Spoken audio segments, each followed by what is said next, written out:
I am botching right now. Maxwell Jacob Friedman is going to whip Cody 10 times. Give him 10 lashes. And I feel like the hype for this main event was very strong. They did a really good job making this feel important, making people feel like they had to see this, because it was just produced. It was produced very well. It was placed in the right spot on the card. I personally think the only reason to really watch this show is the ending segment. Everything else is fine. You can really skip it. Like, it's not bad if you watch it, but it's one of those things where you don't need to watch it. You're good. What you need to watch is that main event segment. The final segment of the show, where Cody Rhodes takes 10 lashes from Maxwell Jacob Friedman. So let's get to it. Let's just talk about it, man. Maxwell Jacob Friedman is out there, kissing his ring with his bodyguard, Wardlow. Cody shows up. He starts taking off his shirt. Friedman says his belt is far too nice to touch Cody's body, so he wants to whip Cody with his belt. So Cody takes off his belt, and immediately you can just see the crowd.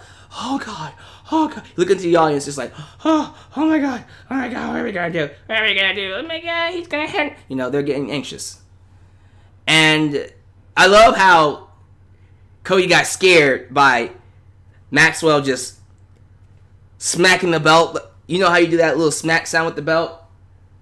That was funny. That was good. But as you would know, eventually he started whipping him. So the first shot, bam! Warm-up shot. He's like, okay, I got this. Come on.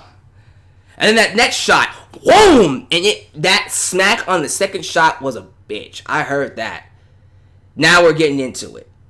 And see, what makes it interesting now is that after that second one, Cody starts selling it. He's like, God, that hurts. And because Cody has that kind of skin, when you hit him, it actually starts to bruise up.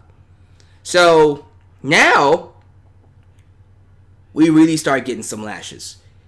Maxwell Jacob Friedman, on the third one, cocked his hand back and whop! Hit Cody so hard, he started to bruise like purple. Because it's one thing if you hit his skin and it's red. There was a time, I forgot where exactly on his body, which side of his body it was on. I think it was on his right side.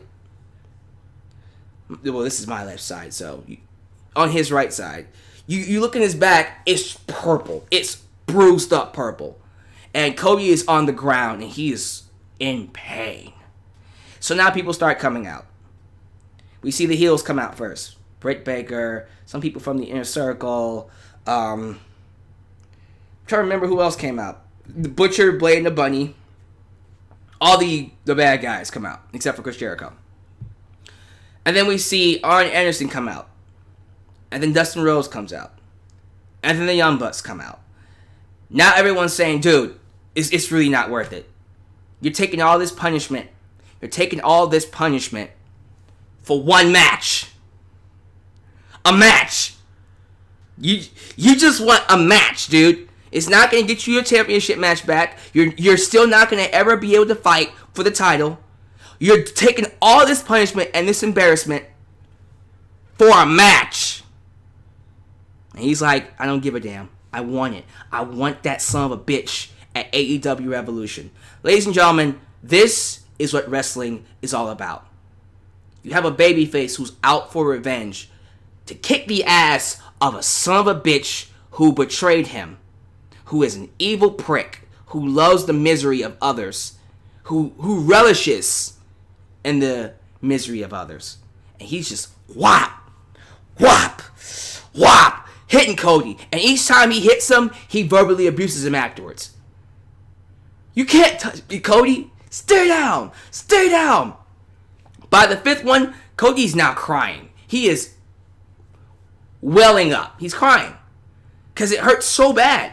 And he can't do anything about it. We have to understand something. Cody's crying because he has to take it. It's just the idea that he can't do anything. He wants to hit him back. That's why he's crying. He's like, God damn it, I hate you.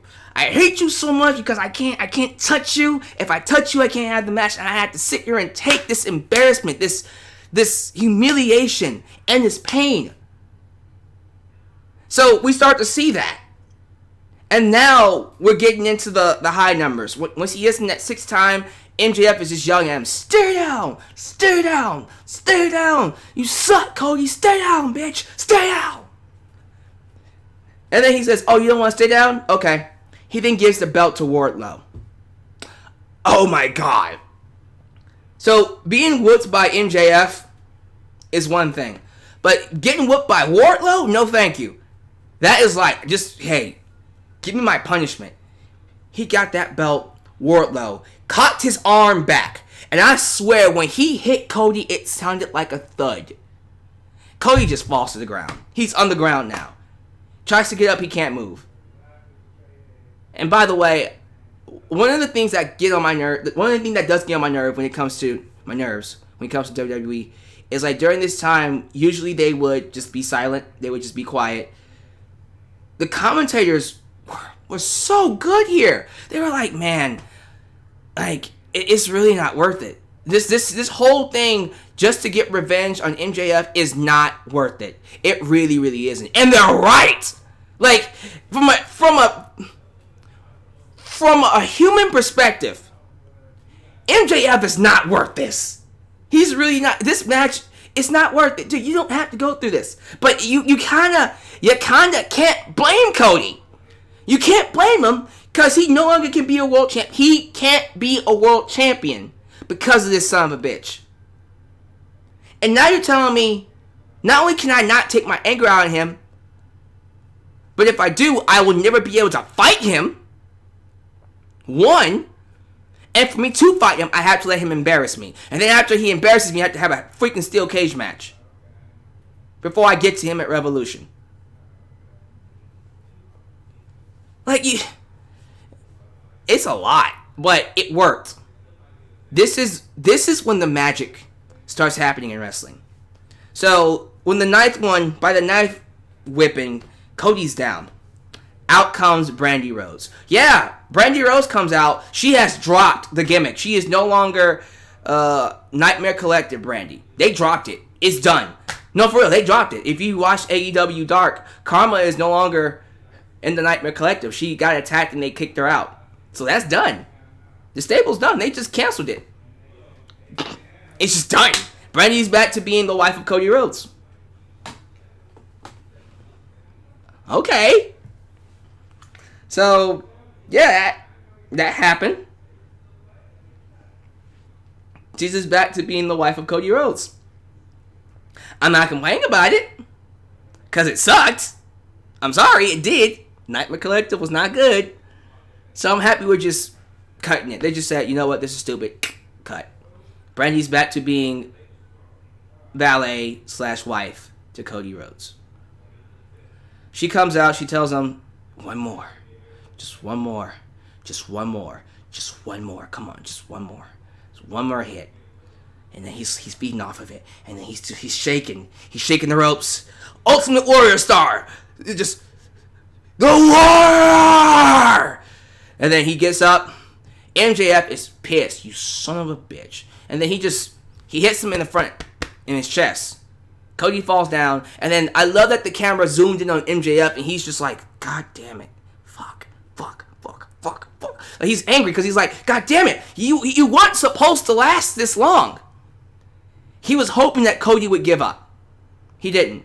So Cody got to his feet. And MJF punts him in the balls. Punts him straight in the balls. Just like when he did the night he turned heel on him. And then he runs away. Son of a bitch. That son of a bitch. This segment was amazing. This to me is how you do wrestling right. This was one of those segments where I look at AEW and go, okay, that is what's going to make you an alternative to WWE. That is the kind of stuff I watch you for. Everything else, it was just fine. Like, I didn't think AEW sucked this week, and I will keep saying that. But it wasn't lighting the world on fire to me. It just happened for the most part until that final segment. Because that final segment, loved it. That was just pure wrestling. And I can't be the only one that feels like MJF might be the biggest heel in wrestling right now, and Cody might be the biggest babyface. I just went there.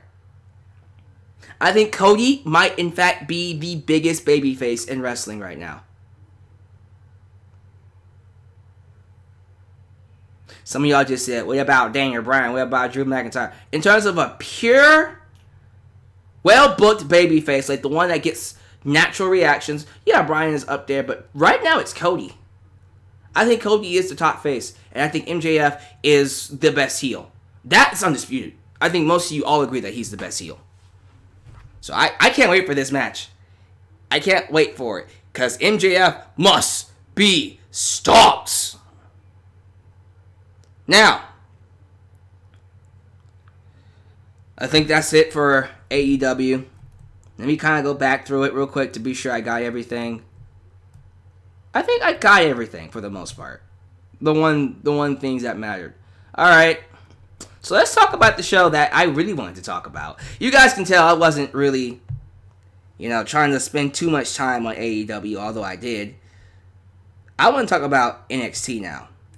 The show that I thought won the night. I am not even gonna try to argue which show was better. NXT tonight was fabulous. Fantastic. From the moment the show opened to the return at the end, this show was outstanding. So let's get to it. The show opens up. And by the way, I have to update the cover. I just realized I have to change Roderick Strong to Keith Lee. I apologize about that. That's on me. Open up with Matt Riddle and Pete Dunne. There is something about this tag team that just really, really gets me going. I don't know what it is, but they're just too awesome for words. I love Matt Riddle and Pete Dunne as a tag team. The line of the night to me was when Matt Riddle, he starts talking, right? They start talking about no one ever thought this team would last. The last thing he ever thought was that he would be in a tag team with Dunne, and Dunne thought the exact same thing. And they talk about how they're going to go to Portland and their Bruiserweight mobile. Yeah, they came out in a Bruiserweight mobile. The Bruiserweights. Anyways, it's too good. And then out come the Undisputed Era. Kyle O'Reilly and Bobby Fish are pissed off. What the hell is this makeshift tag team doing getting a title shot and winning the Dusty Rhodes Classic? It's a disrespect to all tag teams. And then Bobby Fish says they have bigger fish. Here we go. Bobby Fish says they have bigger fish to fry, which cracks up Matt Riddle and gets him to make a joke. Bobby Fish just said fish. And he says, yo, bro, riddle me this. How much fish could Bobby Fish fry if Bobby Fish could fry a fish? And I'm like, I couldn't get that song out of my head for a bit. How much fish could Bobby Fish fry if Bobby Fish could fry a fish? And I was just like, this guy. And I love how Pete Dunne just went, what the hell? Does this man really think he said something? Pete Dunne's just like, I have very poor taste in friends. And then Matt Riddle just kept it going. How much fish could Bobby Fish fry if Bobby Fish could buy fish? I can't do it. How much fish could Bobby Fish? How much fish if Bobby Fish fry? If Bobby Fish could fry fish? There it is. Got it. There it is. Took me a while to get to it. He just did it over and over and over again. And I'm just like, these guys are the perfect buddy cop. They're that perfect buddy cop duo.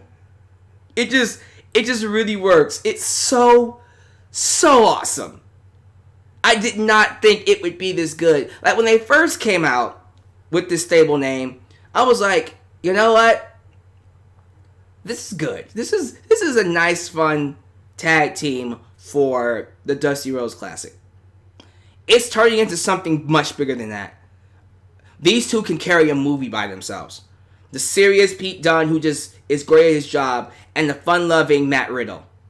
Like, it just works. It just so fucking works, and I loved it. I thought the opening segment was outstanding. I thought it was that goddamn good. It was really, really good.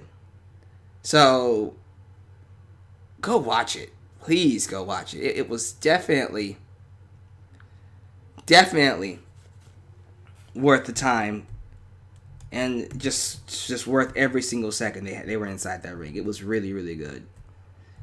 And then we have Angel Garza versus Isaiah Swerve Scott. Angel Garza is currently gaining some momentum from his performance, his debut on Monday Night Raw.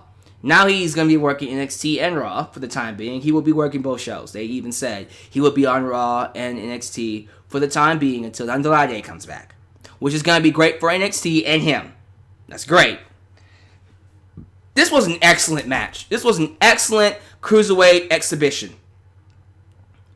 I cannot wait to see what they're going to do with Isaiah Swerve Scott in the future. This guy he's ready to just break out and be someone big. The crowd loves him.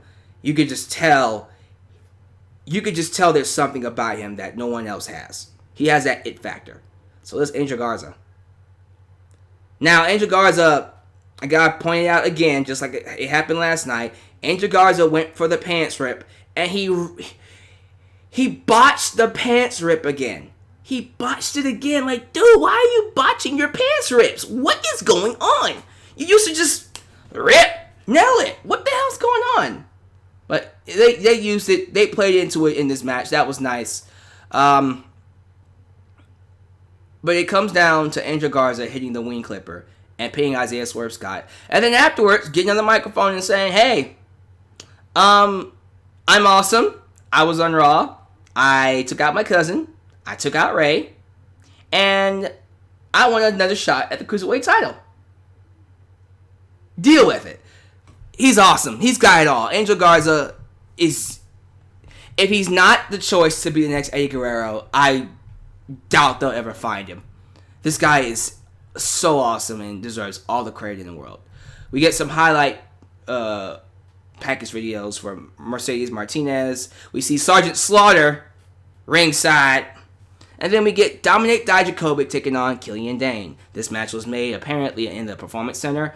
Killian Dane says, I'm in line for the North American Championship. And Dominik Dijakovic said, no, you're not, bitch. Bam! He didn't do that. But that's essentially what happened in this match. It was a straight up, long ass, no you not bitch, bam. Because he ended up beating Killian Dane. And then here comes Keith Lee. Keith Lee comes out to make it official. It will be Keith Lee versus Dominik Dijakovic at NXT TakeOver Portland. And that, my friends, completes the card. It is now a 6-match card.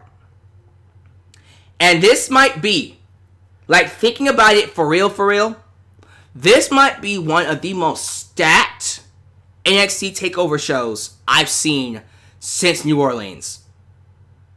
Because that show was stacked. Like, really stacked. This show, this is... You got the North American title, Keith Lee versus Dominik Dijakovic, and we've seen them have nothing but some of the best big man matches out there. You got Dakota Kai versus Tegan Knox in a street fight. Street fight, right? Was it street fight or no holds barred? I think it was street fight. I want to get my information right. No, I don't want to be assuming what kind of match it is. It's some kind of a hardcore-esque match. I was right. I think it is Street Fight. Well, that's going to be an awesome match. That's for sure. They've been building that up since War Games. War Games!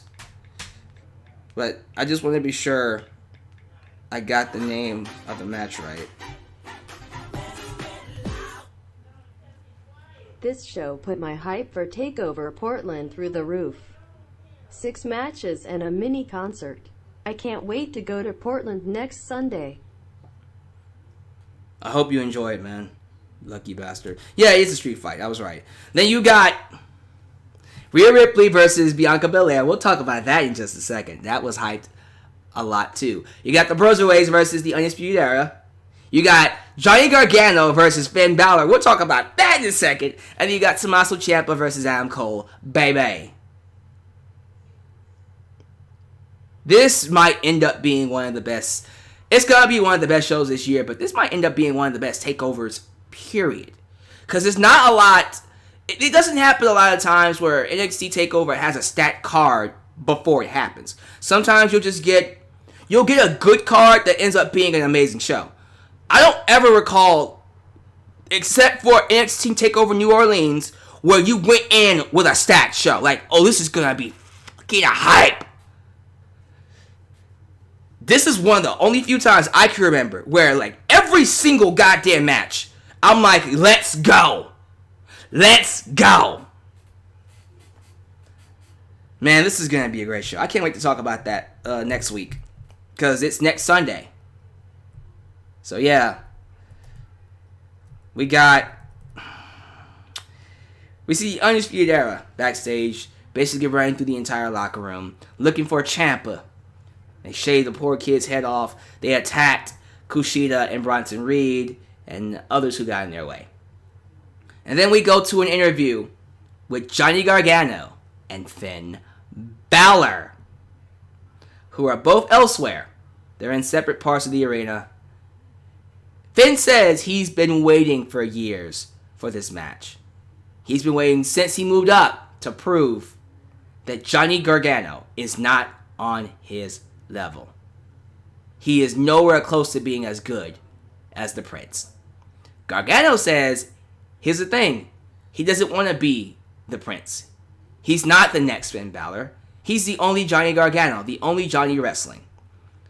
The best shot of the promo battle, though, was when Finn Balor is talking about, I am going to eviscerate you. I'm not trying to have the best match. I'm not trying to have a 5-star match. I'm trying to end your career. I'm trying to have your last match. And then Gargano says, that's the Finn Balor I want.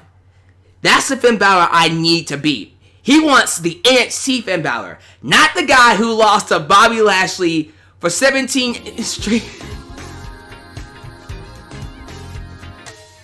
You gave New Orleans an S rank if I remember right. I did. I thought that was one of the best shows I've ever seen.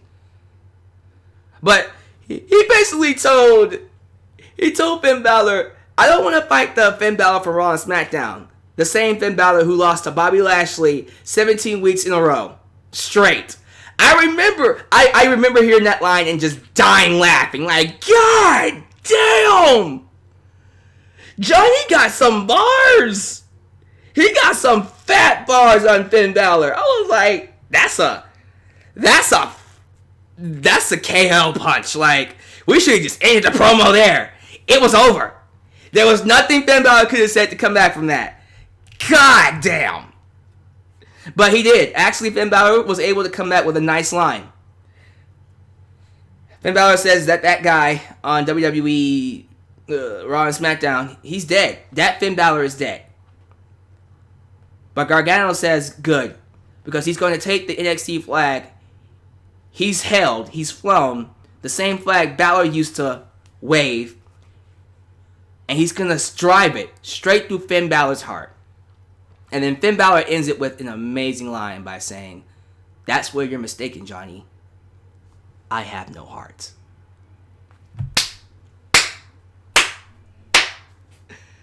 Man, that was good. Like, you listen to the promo and you hear You can just hear the back and forth, and you can just feel the chemistry, and you just know these two are going to tear it up. You just already know. Get me that match. I can't wait. By the way, I'm hearing rumors. You didn't hear it from me.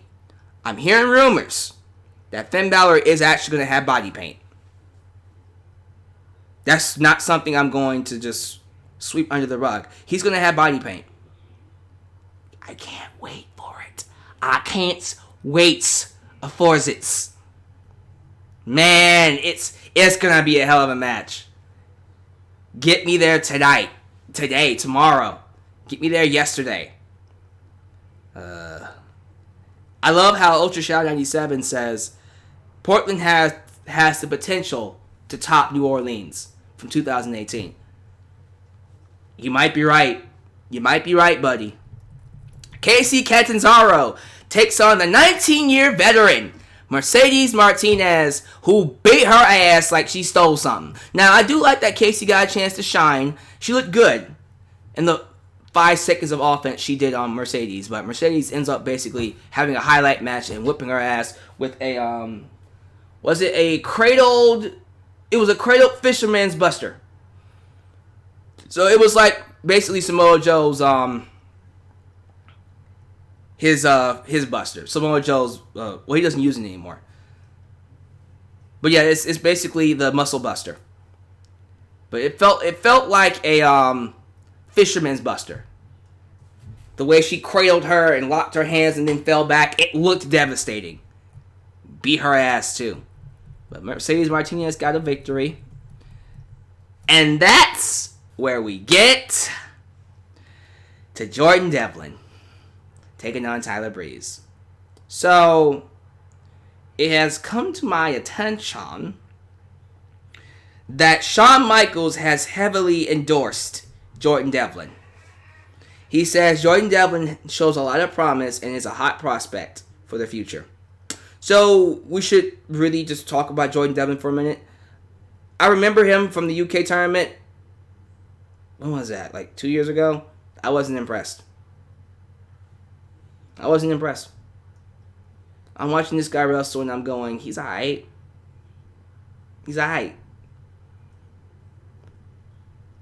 So when I heard that Shawn Michaels endorsed him, I went, why?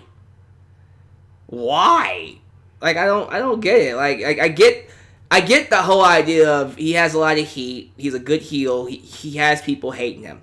I get that, which is what I thought was the case with the Cruiserweight title. I'm just like, okay, he has heat, but why is Shawn Michaels endorsing him? So I went into that.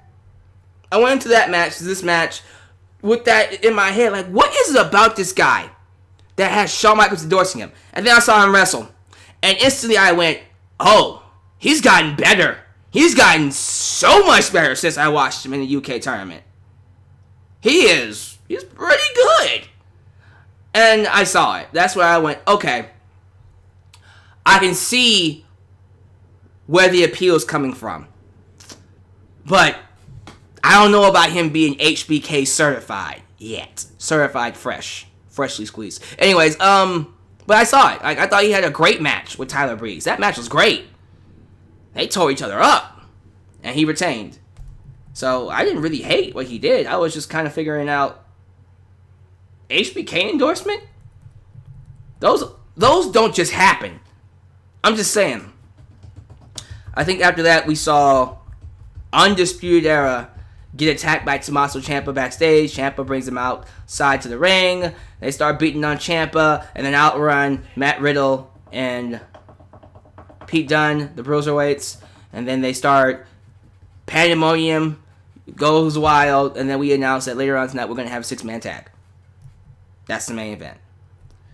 Alright, so we get to this segment, the women's segment of the night. So you guys knew that Charlotte Flair was going to make an appearance. They hyped it on Monday, and she did show up. Here comes Bianca Belair. We're told it's going to be a confrontation between Bianca Belair and Rhea Ripley. The EST gets in the microphone. She says, in a little more than a week, she'll be going to Portland to become champ. But Rhea must have forgot about that because she went to Raw and got in Charlotte's business. Rhea Ripley apparently seems to be looking past Bianca Belair, like she's already going to be here. Bianca says she don't care about no queen, which of course prompts Charlotte Flair to come out. Her music hits, she gets a standing ovation. The crowd loves seeing a former NXT talent back. They start chanting, welcome home, welcome home, welcome home. She says, I would like to hear an NXT woo. They give her that woo NXT woo. She puts over how much she thinks of Belair. She says she's a great talent, but she says it isn't about her. Before she can go on further, here comes Rhea Ripley. So all three women are inside the ring now. This is where it gets good. We see Rhea step to Charlotte.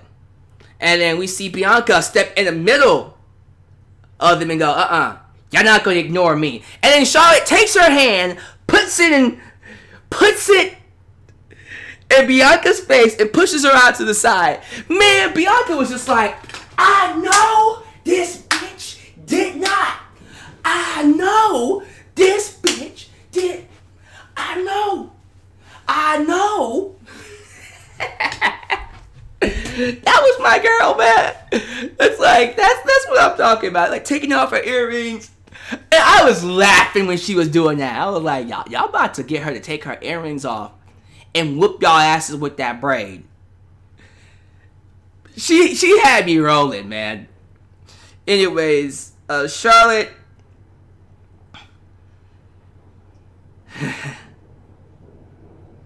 They start talking.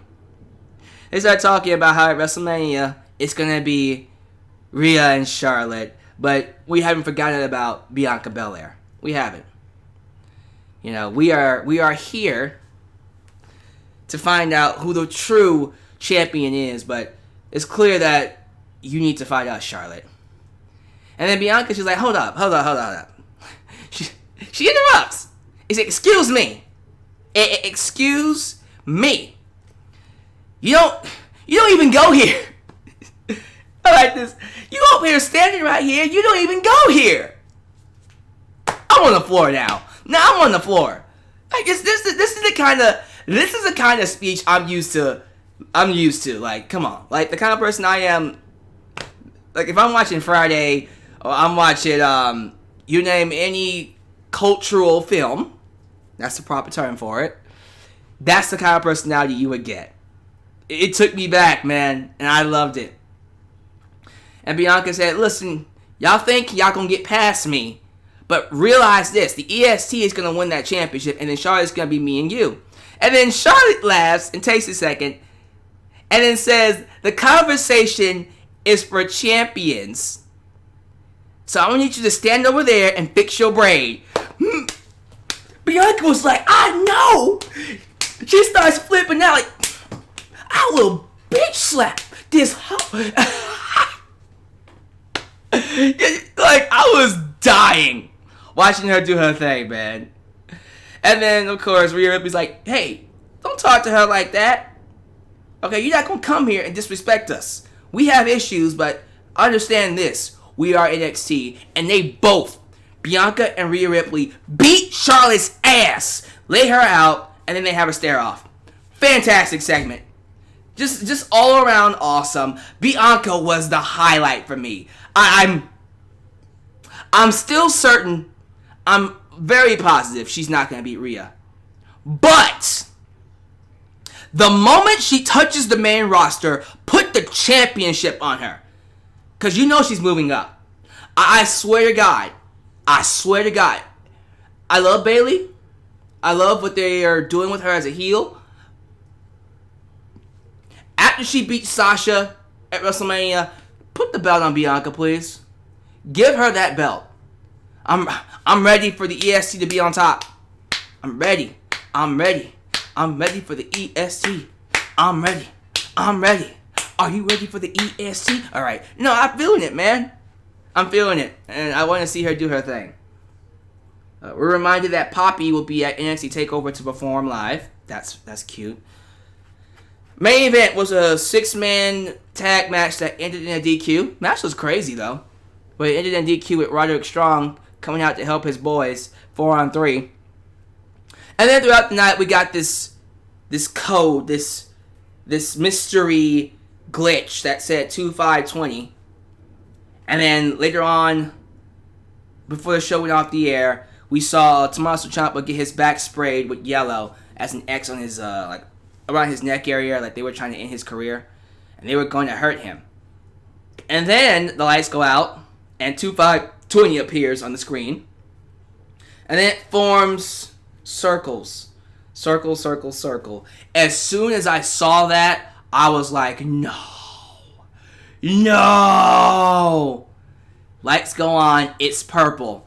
No! We go to the top rope. It's Velveteen Dream! Oh, snap! Velveteen Dream! They kept that a secret. They did a really good job keeping his return a secret. He came back and he looked good. Velveteen Dream came back, went right after Roderick Strong. Right after him. Roddy's like, no! Stop it! No! Back off! Velveteen Dream whipped his ass, though. Velveteen Dream came back to a good-ass pop, too. That was an awesome way to end the show. I don't care what anyone says. AEW had an awesome, I'll even say outstanding closer with Cody getting 10 lashes. That was by far the best thing on the show. One of the best things of the night. NXT was by far the best show, all around. It wasn't even close. So if I was going to give NXT a grade, I would give NXT an A. I thought it was an outstanding, fantastic show. AEW would get B minus. B minus probably. Again, the main event of AEW this week was outstanding. But the rest of it was just fine. It was just fine. But NXT, woo! It was crazy. It was crazy how good that show was. But give me your thoughts, guys. Give me your thoughts about both shows. I thought it was great. I thought it was still a good night for wrestling. I am looking forward to NXT TakeOver Portland, though. That currently has my attention.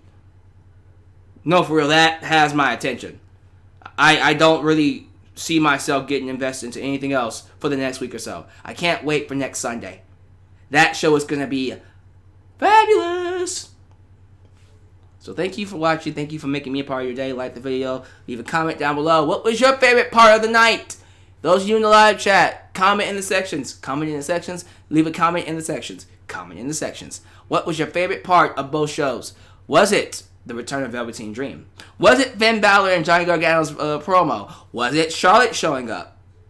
Was it the Broserweights? Or was it Cody taking 10 lashes? You decide. I'm going to take a second to read some of these comments and let some super chats happen.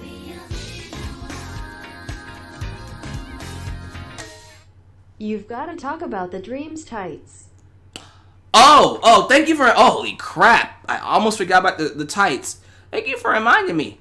Velveteen Dream is also known for his Ravishing Rick Rude tights. He's made a name for himself. Now, someone's going to have to remind me. I might have to find a picture of it real quick. I want to get the exact design of what it looked like. Because I don't want to be talking about something I don't, have no business talking about. Let's see here. Velveteen Dream. I should be able to find... Oops, let me put this back up here. I should be able to find the photo of it really quickly. Give me 1 second, y'all.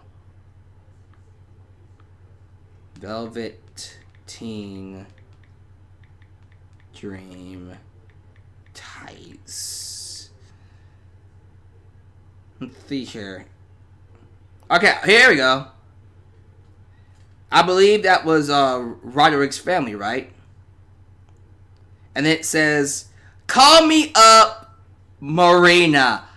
No!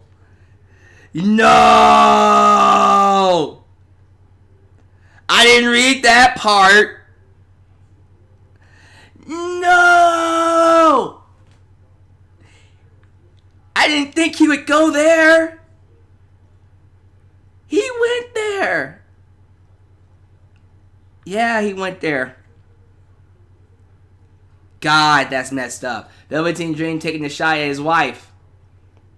I'm your boppy now. Lord. Yeah, that was quite the show there. I thought NXT was awesome. I don't care what anyone says. Alright, what else are y'all talking about? Panda Hat says his tights must have looked spectacular. Rockstar Savage says Cody 10 Lashes was best of the night. It had great storytelling. Oh, absolutely. Let's see here. Carlos Morenso. NXT is great and cannot wait for a takeover Portland. I hope not, man. Aaron Sherwood, when is the preview show going to happen? Good question. So the preview for NXT TakeOver Portland. I'm going to do it either... I might do it the Wednesday of... I might not do an AEW review and just do NXT TakeOver Portland. Or I might just combine it with an AEW review. I don't know. We'll figure it out. But it's definitely going to be the week of. Man. Alright. That's enough. Listen, love you all. Thank you for watching. Make sure you like the video. Give me your thoughts. Just give me your thoughts down below in the comments. And we'll go from there. But until then, this is Alyx. Just Alyx signing out. Check out everything in my description box. Previous videos and all that. You have a great night. Catch you guys later. Peace.